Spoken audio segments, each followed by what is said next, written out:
Gracias por continuar con nosotros. Bueno, para Jorge Minaya y para mí es un gran placer, un honor tener en escena a don Cándido Mercedes, catedrático, profesor de la vida, y su carrera profesional es la sociología, pero es un gran estudioso del recurso o capital humano. ¿Cómo lo llamamos, profesor? Hoy le hablamos gestión del talento humano. Gestión de talento humano. Talento humano. Tiene criterio, tiene criterio. Profesor, no sé si usted tuvo la oportunidad de ver, pudimos presentar la exposición completa, Manuel habló como 20 minutos, el concepto en que plantea Manuel Estrella el éxito de su empresa de ingeniería. Puso un gran énfasis en el talento humano. Estoy sumamente contento con ese discurso. Y te decía fuera de cámara que yo voy a llamar a familia para ver si eso se reproduce cada cierto tiempo. ¿Sobre qué base él dice que descansan esos 40 años cuando el promedio de la industria de la construcción así es 5 años de las empresas? Y puso los factores que llevan a que fracasen. Lo primero es el capital humano o el talento humano. O como él dijo, recursos humanos, que se usaba en los años 90, ese concepto. Mira, ahí es que descansa todo. Tú puedes tener la mejor tecnología, la más extraordinaria tecnología. Tú puedes tener todo el capital financiero. Tú tienes el capital físico. Pero si no tienes el talento humano, eso no se reproduce. Porque el talento humano es el que va a dar la creatividad, va a dar la innovación. Por ejemplo, el dinero ni piensa ni habla. La máquina. Igual. Igual. La tecnología tiene que dirigirla al ser humano. El ser humano. Entonces, la competencia que tenga ese capital humano es que va a darle vida, per século seculorum, a una organización. Al mismo tiempo que tengan esa competencia, como él dijo, yo me he abrigado, he anidado en mi empresa lo mejor que hay en el mercado. Fíjate cómo ahora, con esa nueva empresa, te trae gente de Brasil, te trae gente de Costa Rica, hay alemanes, y eso es bueno donde esté el capital humano. Pero me imagino también que él tiene, porque se le ve que ejerce un liderazgo horizontal. ¿Qué significa eso? La capacidad de tú involucrarte con tus colaboradores. Porque tus colaboradores, él puede ser el mejor comunicador y el mejor periodista, pero si cuando llega aquí no hay un espacio y está bajo maltrato o avasallamiento. ¿Me entiende? Entonces hoy estamos uniendo dos cosas. La competencia cognitiva y técnica que tenga ese talento humano, porque el talento humano la gente cree que son las personas. No necesariamente. Sí comienza con las personas. Talento humano son las personas dotadas de competencia. Correcto. Ahora bien, tú puedes tener una gente brillante, el non plus ultra, el máximo, en términos de competencia. Pero si no tiene lo que hoy llamamos las habilidades blandas, también fracasa. O no llega a la cima de la organización. Porque nadie consigue objetivos colectivos si no es con alguien que trata de crear la adaptabilidad, la inteligencia emocional, el trabajo en equipo, la sinergia, el saber escuchar de manera empática, el saber comunicar. ¿Cómo es la cultura nuestra? Ángel, ¿ya tú me entendiste? Ok, no tenemos nada que hablar, porque yo soy el directivo. No, Stephen Covey dice... Bajo la directriz, pero no escucha, te bloquea, porque tú eres el jefe. Stephen Covey decía, procura primero entender y luego ser entendido. Entonces, cuando tú no tienes un capital humano, un talento humano idóneo, competitivo, no transforma, no hay productividad en tu empresa. Puede haber producción, usted que es ingeniero sabe más que yo eso. Claro. Tú puedes meter... Una línea de producto. Exacto, tú puedes meter 10 pesos y saca uno. Y tú dices, no, pero saqué 5, saqué 6. No, productividad es la relación entre insumo y resultado. Claro. La eficiencia. Claro. Entonces, pero no puede haber una alta productividad donde no hay talento humano. Y por lo tanto tu empresa no puede ser competitiva. Ahí vi el grupo Estrella. Está en Panamá, está en Guatemala, está en Honduras. Eso quiere decir que es competitivo. Claro. Por ejemplo, nosotros como país no somos competitivos. Y tú dirás, Cándido, ¿por qué? Porque con el único que tenemos balanza comercial favorable con Haití. Después nosotros estamos con balanza comercial desfavorable con todos los países de Centroamérica. ¿Qué significa eso? Que en lo que nosotros le vendemos a ellos, ellos nos venden a nosotros, son más competitivos que nosotros. Le agregan más valor. Y no podría ser Zona Franca un ítem puntal para lograr ese marco de competitividad que andamos buscando, que todavía es una meta. Claro, cuando yo hablo no somos competitivos, no quiere decir en términos promedio general. Claro. Pero tenemos áreas donde somos muy competitivos. Donde somos muy competitivos, ¿me entiendes? Por ejemplo, ahora mismo nosotros va a venir 8 millones de turistas. Entonces, todo indica que somos competitivos. Pudiésemos ser mucho más... Líderes en la región. Líderes en la región, ¿me entiendes? ¿Qué hay ahí? Lo que dijo Manuel Estrella como segundo puntal, la estrategia de diversificación. ¿Ves? Sí, nosotros correcto. podemos dentro de 10 años, 20 años vivir de turismo nada más y traer 20 millones, pero tú tienes que haber una estrategia de diversificación. ¿Mm? Claro, no se puede quedar solamente... En sol, playa, porque hay otros países que tienen sol y playa. Tú tienes que buscar otros elementos, otros plus que nos hagan ser competitivos y que construyan una verdadera marca. Y además es un recurso vulnerable ante eventos naturales u otros que podríamos... Y otra cosa que me agradó muchísimo, el tercer pilar es que él cree en su país. Sí, eso es impresionante. Fíjate ¿Obligó al presidente a hablar? Sí, en el 85 él se fue para su casa, en el 90 él se fue para su casa. Muchísimas empresas fracasaron, acuérdate que fue una crisis enorme. Sí. Sin embargo, él creyó, y míralo ahí. Entonces, esa estrategia de diversificación y además la capacidad que tenemos que tener los seres humanos de entender tu ciclo como ser humano. Yo no olvido que cuando él puso Acero Estrella, como 3, 4 años después, decidió incursionar en concreto, en la concretera, y concomitantemente poner la fábrica de cemento. Sí. Y a mí me dijo Eduardo Estrella, es un error de Manuel hacer eso. Sí. Me dijo Eduardo a mí. Sí. Él debe concentrar sus esfuerzos en esa empresa de... Es el viejo paradigma. Sí. Exacto. Exacto. Usted tiene la visión correcta. No, el viejo paradigma. Don Cándido, entremos a la parte social, a nuestra problemática social. ¿Qué está pasando en República Dominicana? ¿Cuántos males estamos identificando? Que uno dice, pero ¿y qué es lo que está pasando?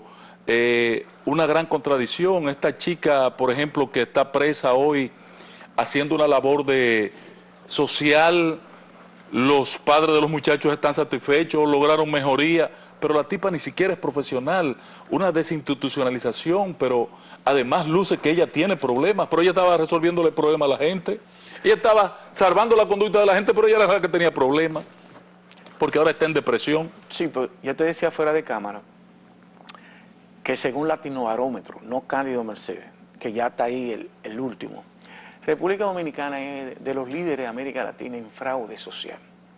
¿Qué es un fraude social? Fraude social es la capacidad que tiene un colectivo, un grupo, una sociedad, de buscar atajos, de buscar mecanismos que no son propios, normativos. O sea, que los dominicanos somos unos fulleros. Exacto, en otra palabra. Cuando tú buscas, somos líderes en fraude de cigarrillos, de tabaco, de medicina falsa, de ron, de whisky. Cuando tú buscas de 100 gente que tienen luz en su casa, suponte, hay 50 que no tienen contadores y que le pagan a un tigre del barrio para que le monte. Para que le enganche. Yo tenía una grabadora que tenía enganche por los dos lados. Ella tenía más luz que yo, porque ella tenía... Dos circuitos interconexos. No, en la banca de apuestas también pasa que están todos ilegales. Óyeme, es un país, oye, hay uno que aspira a alcalde que dice Diario Libre. Los atletas, los esteroides también. Somos líderes en las grandes ligas. Ay, cállese con eso. Líderes, oiga. En Porque fullería, estamos acostumbrados a hacer el fraude. Fecha de nacimiento, como dice. Exacto, hacer el fraude. Después que hacemos el fraude, esteroides. Alguien va a responder frente a ese fraude. Y no es la base institucional, alguien que tú le das. Por ejemplo, la mayoría de esos haitianos no dan dinero. Sí, para entrar y salir. ¿Me lo dan a mí? No. Se lo dan a un guardia. Claro, totalmente. Al que representa el Estado en la frontera, es eso. Es como cuando crece el crimen organizado. Es un crimen organizado, bien instalado, como eso que estamos viendo. No se produce si no si no tiene mecanismo con parte del Estado. Sí, hay un anclaje, Hay un anclaje, en las estructuras de poder. de poder. De poder. ¿Ves? Entonces, eso está sucediendo. ¿Y cómo romper esa cultura? Porque es un asunto cultural entonces, profesor. Sí, entonces que República Dominicana, yo insisto, y ustedes tienen que ayudarme en eso. Nosotros tenemos que hacer un gran pacto, un gran contrato social. Los actores políticos, el sector empresarial más sensible. Porque hay cosas que no podemos, Ángel, te lo digo. Tú tienes tus hijos, ya tiene nietos. Sí, abueleando estamos. Jorge todavía no. Yo estoy abueleando. No, Jorge no llega a 30 años, ¿verdad, Jorge? No, yo tengo 45. Ah, pues te ve muy bien. Un pacto, ¿para qué? Para darle un corte a esto y comenzar, porque es un proceso. Porque estamos en una crisis de civilidad. Fíjate cómo yo te choco a ti, pero un rocecito que lo que más termina en muerte. Hay uno que saca la pistola y el otro rápidamente ¡prá! Lo choca y casi lo mata. Sí, todos los días. No sabemos gestionar los conflictos, Sí. no sabemos gestionar las diferencias. Ahora mira un japonés. Tú y Jorge chocan, son japoneses, y duran 2 horas hablando, pero no es discutiendo, es quién de los dos va a asumir el choque. Pero déjame a mí, no déjame a mí, no déjame a mí, no que fui yo, no que... Es ahí, oye la diferencia cultural. Nosotros no, nosotros resolvemos con la fuerza. Entonces, cuando tú no tienes esa inteligencia blanda, esa inteligencia emocional, esa capacidad de empatizar con los demás, ¿qué viene? Viene la fuerza, Sí, viene el poder. la violencia. ¿Qué pasó con la fiscal de la romana? Mal manejo de la diferencia. De ambas partes. De ambas partes. Al final se impone lo que están acostumbrados a la fuerza y al poder. La fuerza. Don Cándido, esto está pasando prácticamente en gran parte de Occidente. Sí. Estamos viendo en Estados Unidos, hay una violencia exorbitante. Los estudiantes en los colegios y en las escuelas públicas abalean a sus compañeros. Estamos viendo el furor de la música urbana en Europa. Usted sabe los componentes que tiene la música urbana, que es droga, sexo, violencia, delincuencia. Que es, esto no lo digo por mal, sino es lo que los jóvenes que la escuchan y los jóvenes que están consumiendo, lo que están es lo consumiendo. que ven en su entorno. Exacto. Y es como plasman el lado artístico que tiene. El capitalismo tiene un principio del máximo y del mínimo, que es el máximo de resultado con el mínimo de esfuerzo. Es un principio vago.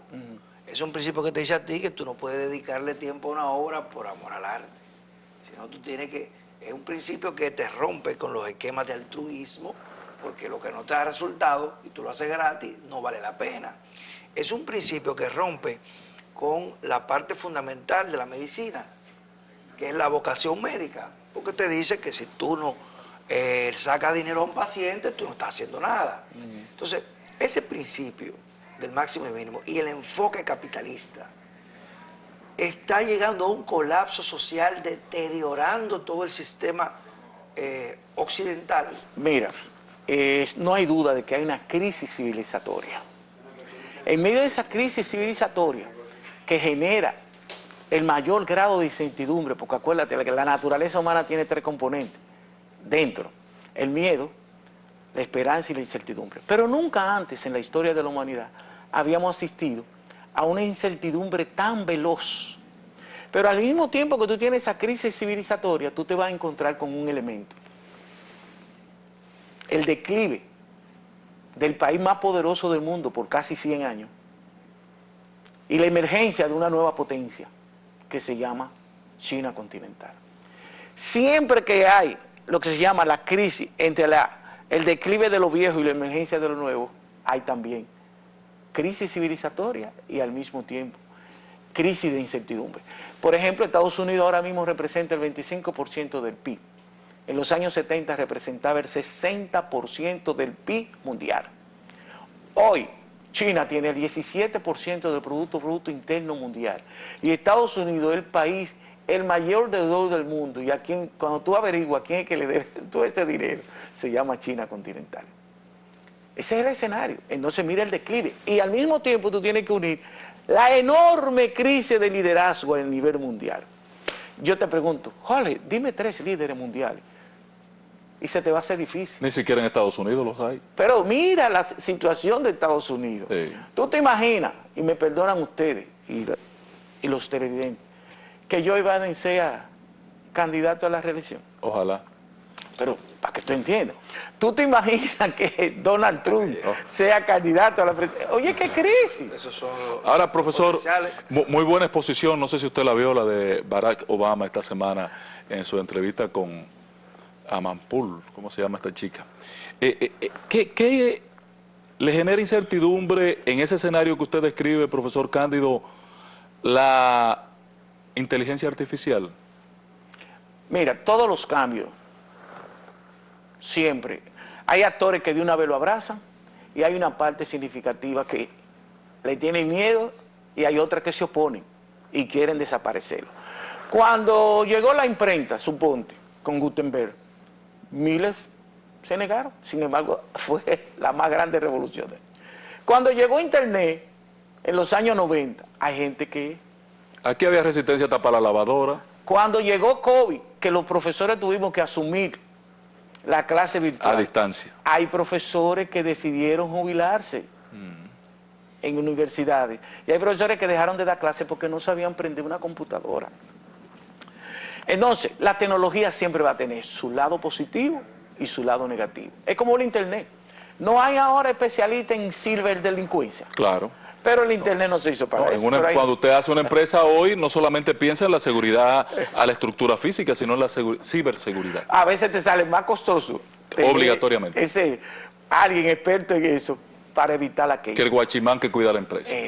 Entonces, es eso. O sea, no hay cosa buena que no traiga consigo su cosa mala. Por ejemplo, Nobel. Cuando él hizo la dinamita no fue para matar gente. No. Después se asustó y ahí vino el premio Nobel. Porque habían seres humanos que estaban cogiendo la dinamita para matar a otros.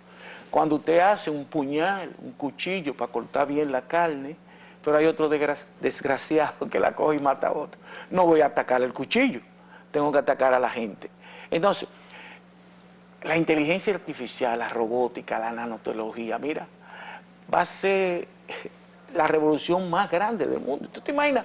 Tú pones un chat, que es parte de la inteligencia artificial, que tú le dices, yo quiero un discurso, así, Ya hoy día usted piensa, escribe una frase en su teléfono y es víctima de inmediato de un bombardeo de información. Profesor, ¿usted qué rol juega la educación en algo tan fundamental que usted definió en el introito? El recurso humano, la diferencia entre el talento, la construcción del recurso humano está de la mano con las capacidades. Nuestra educación nos lleva en el camino de proveer capacidades. Te lo voy a decir con una imagen. La educación es como un fertilizante en una tierra. Jorge puede tener la mejor tierra, pero la usa de manera primitiva. Tú tienes una tierra promedio, pero tú usas los mejores fertilizantes. ¿Quién cosecha más? Yo. Pues el capital humano es el que agrega valor. El capital humano es lo que se llama el capital variable. El capital físico, el capital financiero per se no te generan valor. Es el capital variable, que somos nosotros. Tú puedes tener 100 millones en infraestructura, 50 millones en los insumos. Suponte que tú tienes una fábrica de hacer camisas, tela, hilo. La abeja al cabo de 2 o 3 años se van a depreciar, sí. Pero cuando tú compras fuerza de trabajo, que son talento humano, al cabo de 2 o 3 años tú tienes 300 millones. ¿Quién te agrega ese valor? Es el capital humano. Entonces, ¿qué está pasando en República Dominicana? Que esa educación es muy débil.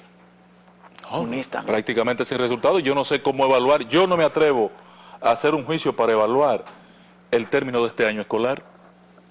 Sí, pero tenemos que hacer un pacto histórico. Sí, porque usted dice hacer una ruptura y arrancar. Ponernos de acuerdo a cuándo vamos a empezar. Sí, pero ya se hizo el pacto, profesor, usted fue parte de ese pacto. Está bien, pero es asumirlo con más certidumbre, con más compromiso cierto. Acuérdate que aquí jugamos a todos. Si tú miras la educación dominicana, en los últimos 40 años La mayoría de nosotros decimos que ADP. ADP es parte del problema, pero es 5%. Y que a veces queremos decir que ADP es todo el problema. El problema es que tenemos que despolitizar la educación. El clientelismo, la corrupción, la institucionalidad. No hicimos la ley 6697. Sí, sí. No hicimos el pacto por la educación Sí, en los años no se ha 90. cumplido nada del pacto. Porque tenemos una falencia de institucionalidad. Tenemos las instituciones, pero no la institucionalidad. Entonces tenía razón Leonel Fernández cuando dijo que el problema no era de dinero. No necesariamente, es un falso debate que él creó. ¿Por qué? Porque la educación dominicana estaba en una dimensión de atroz tan grande. Era 1.8 y 2%. Sí, sí. ¿Me entiendes? Hay momentos en que si, por ejemplo, Estados Unidos invierte más que Corea del Sur, pero Corea del Sur, la educación de Corea del Sur preuniversitaria es mejor que la de Estados Unidos. ¿Y por qué? Porque Estados Unidos invierte 8, Corea del 6, pero los niveles de educación y su calidad no es solamente escolar. Viene la educación como capital social en tu hogar. Por ejemplo, es ausente totalmente en este momento, profesor. en Estados Unidos no hay ese capital social como hay en esos países orientales, donde el abuelito va a buscar al niño, pero no es para la casa a comer comida basura. No, a darle clases de música, de cultura. Esa es la realidad. Esa es la realidad. Gracias, profesor. ¿Cuánto se aprende con usted? Tenemos que sacar otro momentico para terminar esta conversación, porque hay varios temas ya que impactan el escenario político que nos gustaría ver. Y que ustedes tienen que hacer esfuerzo, porque miren, por ejemplo, aquí tenemos adecuación de plazos legales. Aquí tenemos el calendario electoral de la Junta. Y tenemos que hacer que los partidos políticos Cumplan. Correcto. Porque está ahí los plazos. Ya pidieron prórroga, ¿te acuerdas? Sí, claro. Y se le dio. Y ya se le dio, tiene que cumplir. Ya no hay más tiempo. No hay más tiempo. Gracias, profesor. El profesor Cándido Mercedes, gran amigo de este espacio, siempre dispuesto a estar presente, y le agradecemos su gentileza y don de gente siempre con nosotros. Con el profesor hay que aprender mucho en este mundo tan violento. No vamos a pelear, profesor. No. Jorge Minaya, y para mí, gran placer. Nos vemos mañana. No vale la pena pelear.